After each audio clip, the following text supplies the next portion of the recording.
Good morning, folks. Last night it was reported that Comet ISON is an outburst. Came from the pros.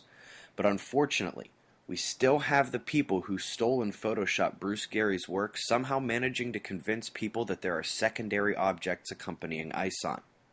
Listen, if we're going to believe things like that, you might also have heard that there's no info on this comet, that it's somehow been hidden.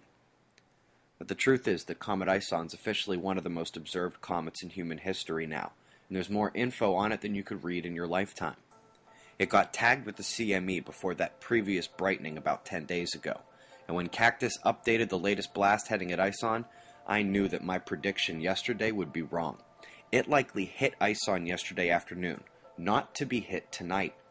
Could have caused the major brightening. We still await confirmation of the magnitude increase, and will continue watching for flare induction on approach to perihelion.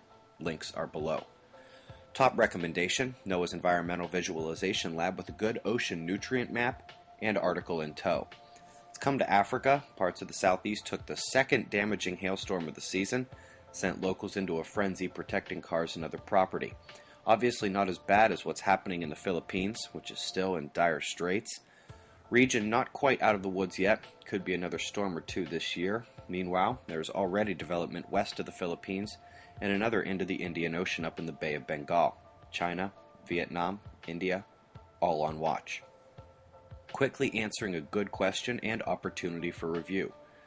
You will see the precipitation follow this meeting point of air masses tonight in the United States because the masses have vastly different temperatures, pressure, densities, moisture, particle chemistries, electric potential, and static, and where they collide, a common ground must be worked out above our heads as fast as nature can feasibly facilitate it.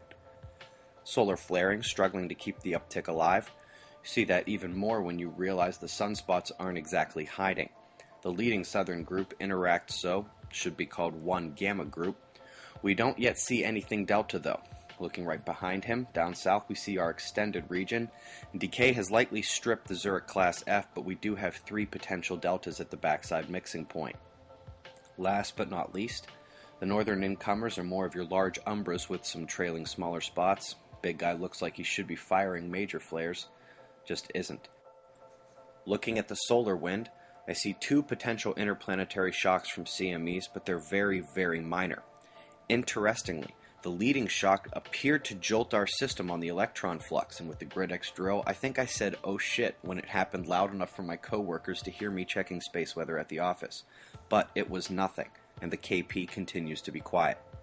Coronal hole power had shifted north, but that kicked back to a more serious southern focus yesterday. Some minor weakening in Earth's position may have been offset by the maintained open coronal fields, blocking as little force as possible.